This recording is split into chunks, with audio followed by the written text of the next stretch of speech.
1912년 영국에서 당시 세계에서 가장 크고 화려한 배 한 척이 출항을 앞두고 있었어요. 길이가 무려 260m가 됐어요.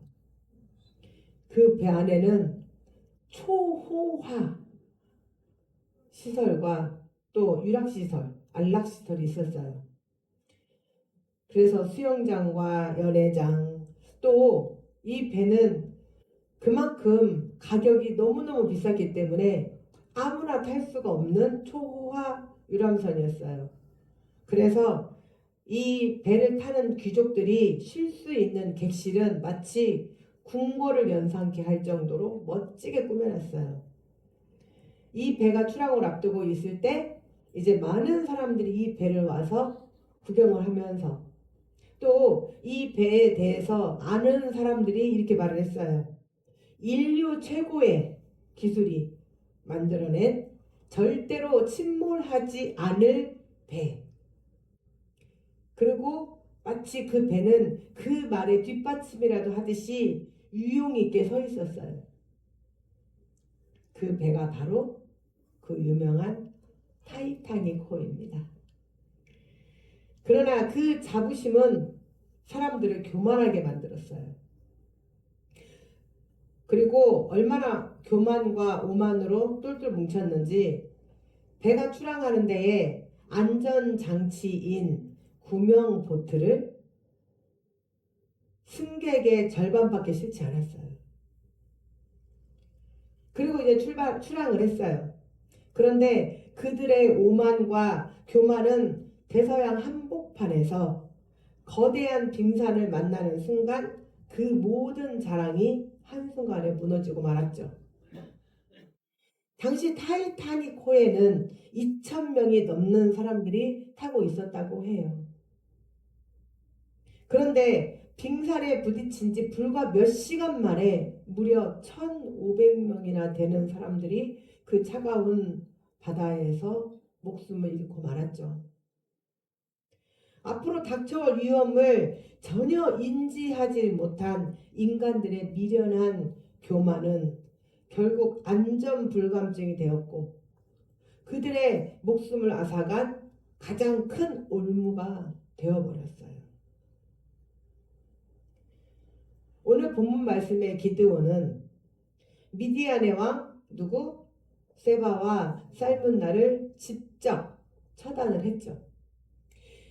하나님께서 이스라엘 백성들에게 또 내가 너희와 함께 한다는 것을 보여주시고 하나님의 하나님 되심을 온 천하에 드러내셨어요. 그러자 백성들이 그 승리에 감격해서 기드온에게 이렇게 말을 하죠. 당신과 당신의 아들과 당신의 손자가 우리를 다스려 주소서. 즉 무슨 말이에요? 왕이 되줘라. 그때 기드온이 단호하게 말했어요. 내가 너희를 다스리지 아니하겠고 나의 아들도 너희를 다스리지 아니할 것이고 누가? 여호와께서 너희를 다스릴 것이니라. 얼마나 신앙적인 고백입니까? 오직 이스라엘의 왕은 하나님이시라는 이 진리를 백성들에게 선포를 했어요. 그리고 기드온은 미디안 왕들을 다 무찌른 뒤에 미디안 왕들의 낙타 목에 있었던 초승달 장식과 폐물을 이제 자신이 가졌어요.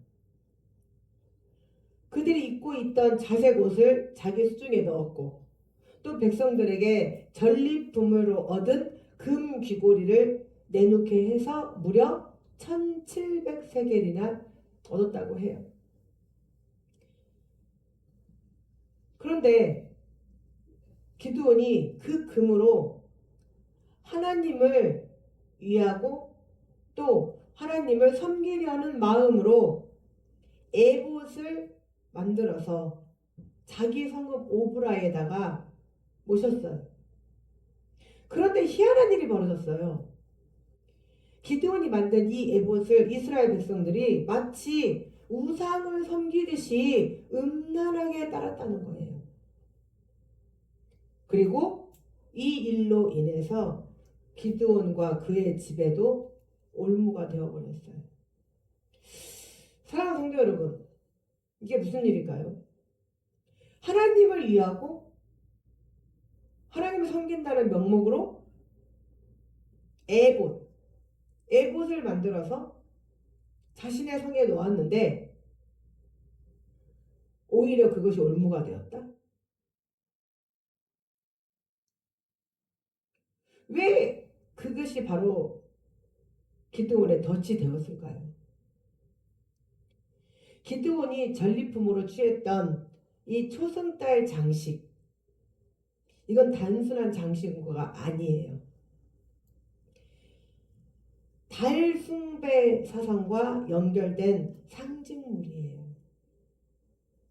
고대 근동에서 달은 생명과 다산, 또 전쟁의 신과 연결이 되어 있었어요.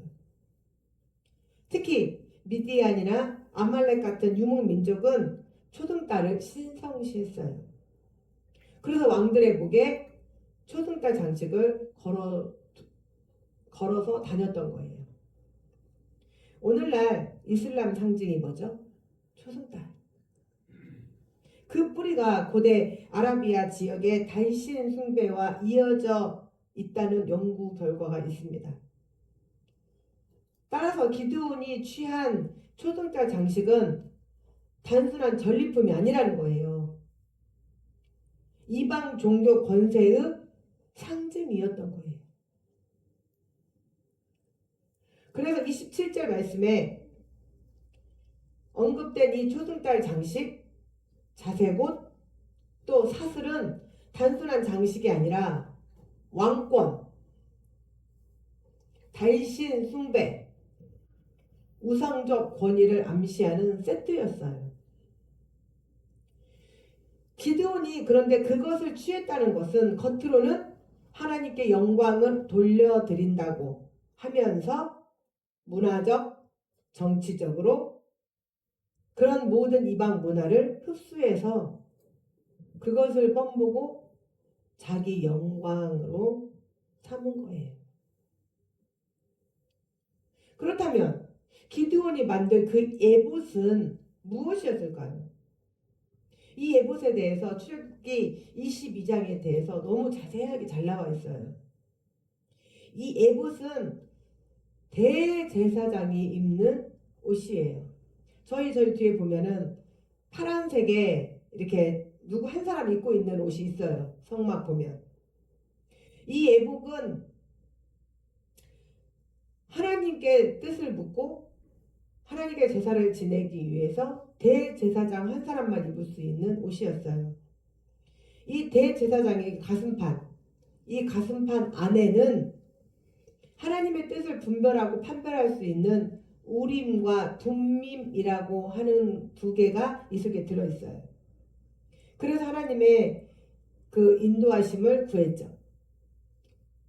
에봇은 하나님의 임재, 그리고 인도, 또 앱의 질서의 상징이었어요. 그럼 이 에봇은 어디에 있어야 할까요? 성막에 있어야죠. 에봇은 반드시 성막에 있어야 돼요. 하나님께서 택하신 제사장이 하나님께서 정하신 곳에서만 입을 수 있는 옷이 바로 이 에봇이었어요. 신명기 12장에서 분명히 말씀을 하고 계셔요. 너는 삼가서 네게 보이는 아무 곳에서나 번제를 드리지 말고 오직 네 하나님 여호와께서 택하실 그 한 곳에서만 번제를 드릴 것이니라. 즉 예배는 인간이 원하는 대로 드리는 것이 아니라 하나님이 정하신 방식과 장소에서만 드려야 한다는 거예요. 그런데 기드온이 그 에봇을 자기 집에 세워버렸어요. 누구 중심이에요? 자기 중심. 하나님 중심이 아니라 자기 중심으로 예배의 질서를 바꾸어 버린 거예요. 결국 우상을 없애는 것 같았지만 결국 또 다른 우상을 세워버린 꼴이죠. 인간은 본능적으로 눈에 보이는 것을 붙잡고 거기에서 평안을 얻으려고 하는 심리가 있어요. 예수님의 제자 도마가 그랬잖아요. 주님이 부활하셨어요. 부활하신 주님을 예수님의 제자들이 먼저 만난 제자들이 있죠. 그래서 제자들이 도마에게 야, 예수님 살아나셨어. 부활하셨어. 그래도 도마 뭐래요? 야, 시끄러. 그럼 어떻게 믿어? 왜요? 도마는 예수님의 무엇을 봤으니까? 죽은 것을 봤기 때문에. 부활했다는 거, 살았다는 것을 도저히 믿을 수 없는 거예요. 그래서 뭐라고 말을 했냐면, 내가 그의 손에 못자국에 내 손가락을 넣어보고, 또 그 옆구리 내가 손을 넣어보지 않고는 믿지 못하겠어. 그때 주님이 나타나셨어요. 그리고 이렇게 말씀하시죠.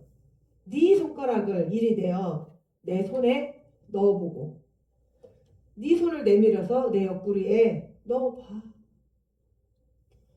그래서 믿음 없는 자가 되지 말고 믿음 있는 자가 되어라. 그때서야 도마가 주님, 나의 주님이시오. 나의 하나님이십니다. 눈으로 본 이후에야 그때 예수님이 또 말씀하셨어요.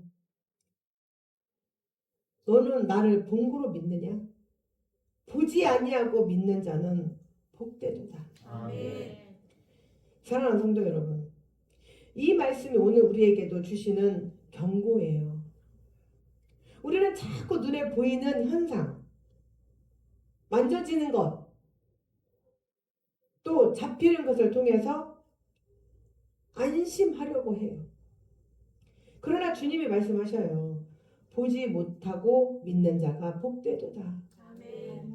신앙은 눈에 보이는 상징이 아니고 말씀으로 임하신 주님을 붙잡는 거예요. 아멘.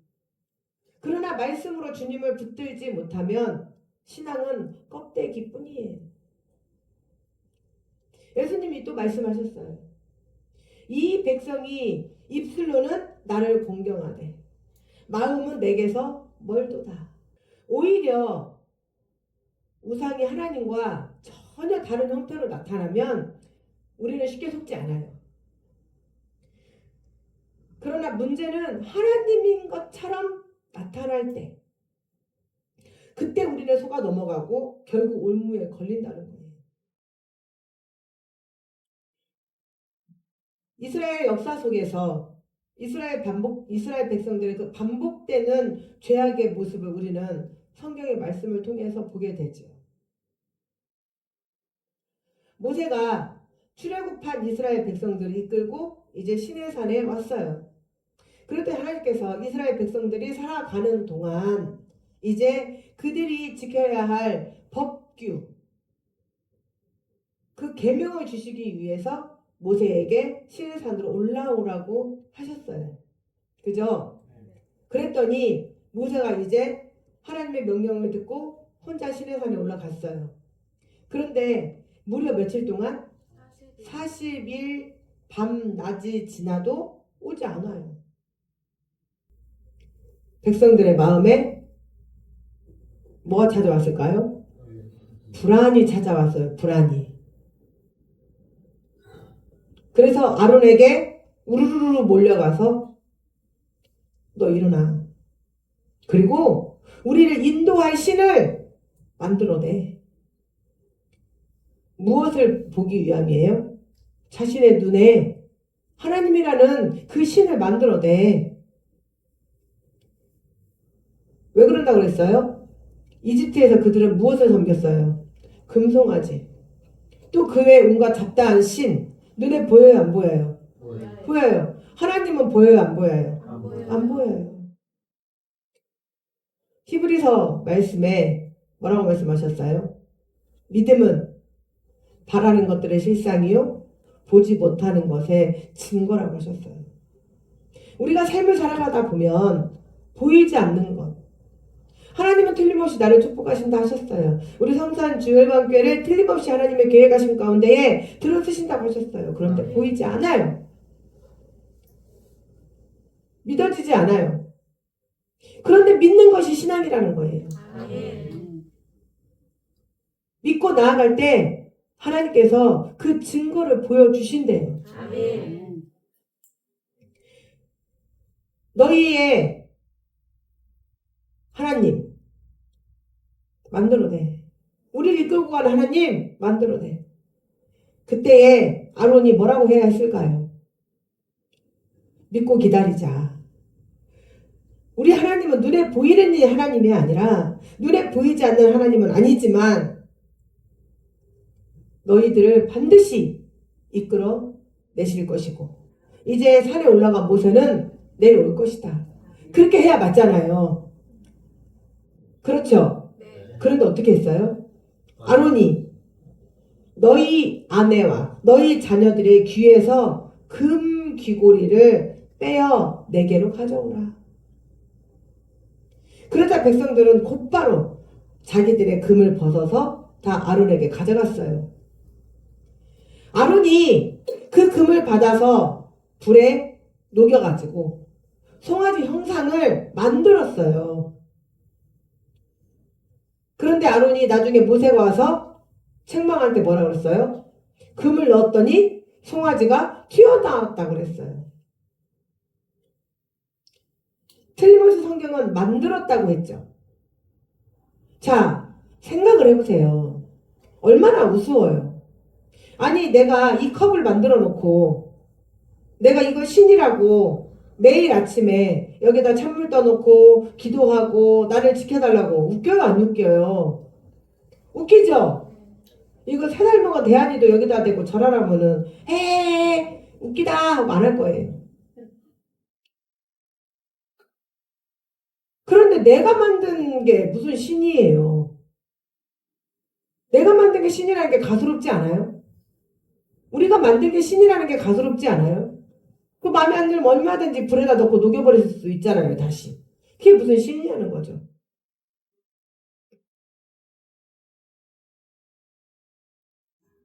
기껏 금을 받아서 불에 녹여서 형상을 만들었어요.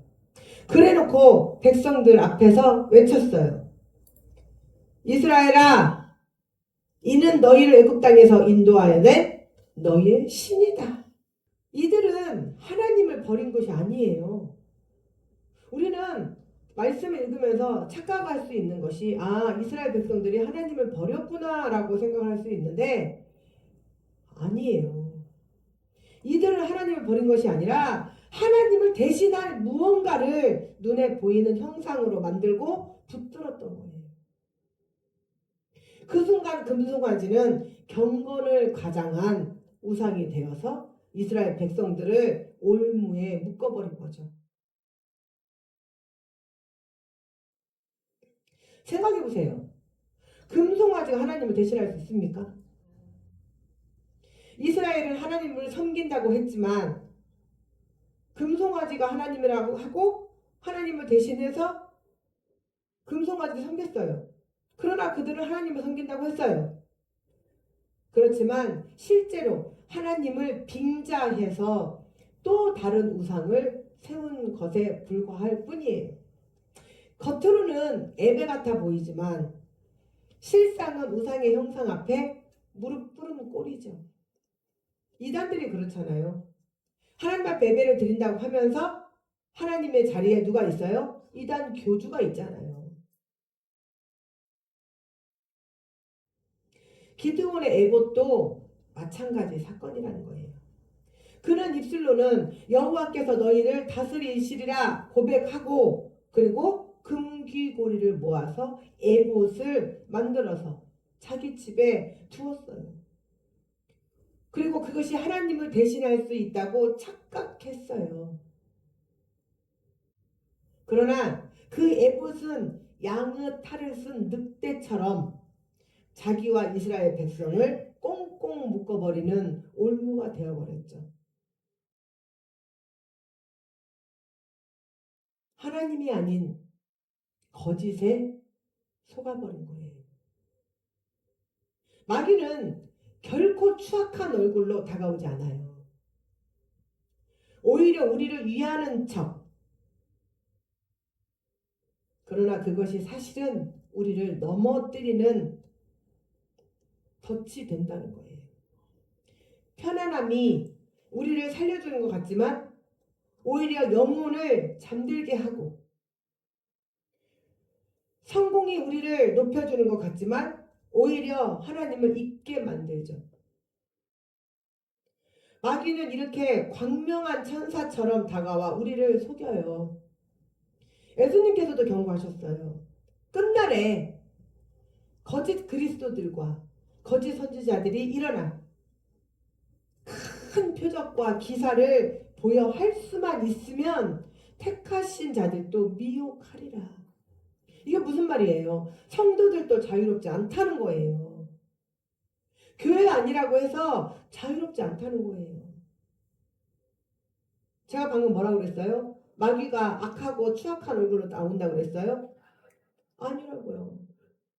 우리가 아차 하는 순간 우리를 걸고 넘어가는 그 악한 마귀는 우리의 삶 속에 무엇이 있을까요? 성경 말씀을 펼 시간도 없으면서 휴대폰으로 유튜브, 게임 몇 시간이고 또는 하루 종일 붙들고 있는 그 못된 습관 또는 홈쇼핑으로, 그것이 우리 우상이에요. 시간이 없다는 말로 기도도 예배도 미루면서 정작 드라마 또 인터넷 자기 개발과 운동에는 몇 시간씩을 내어주고 있지는 않으신가요? 사실은 시간이 없는 게 아니라 하나님 앞에 하나님께 드릴 마음이 없는 거예요. 바로 그때 우리의 시간을 마귀에게 빼앗기는 거예요. 나의 유익을 위해서, 나의 어떤 것을 위해서는 너무나 많은 시간을 허비하죠.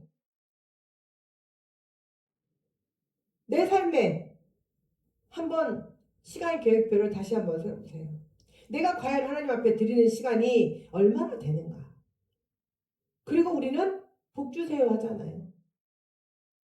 복만 주면 좋은 하나님, 복 안 주면 나쁜 하나님. 언제든지 외면하고 싶은 하나님이잖아요. 내 개인적인 약속이나 인간과의 시간을 어기는 것은 큰일 나는 줄 알면서 하나님과의 예배 약속은 아무렇지도 않게 여기시잖아요. 와도 그만 안 와도 그만. 그 시간에 내가 먼저 인간적인 일이 우선시할 때 그 시간이 곧 나를 이끌고 가는 마귀의 계략이라는 거예요.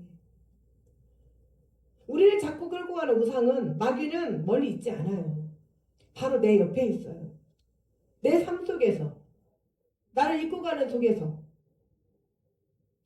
또 교회 안에서 찬양 사역으로 또는 헌신과 봉사로 최선을 다해서 하나님께만 영광을 올려드려야 합니다.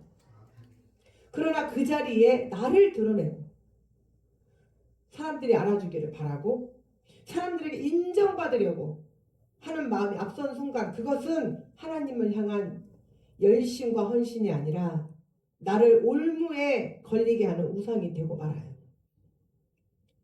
겉은 경건해 보이지만 실제로는 하나님보다 나를 앞세운 금빛 에봇입니다.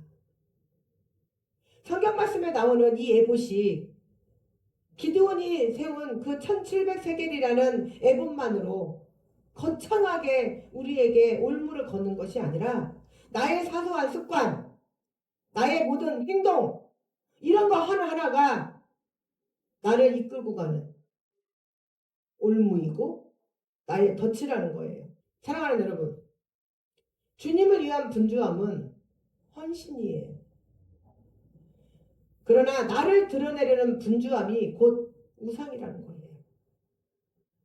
하나님 앞에 흘리는 진실된 눈물은 믿음이지만 사람의 시선을 의식하는 눈물은 위선이에요.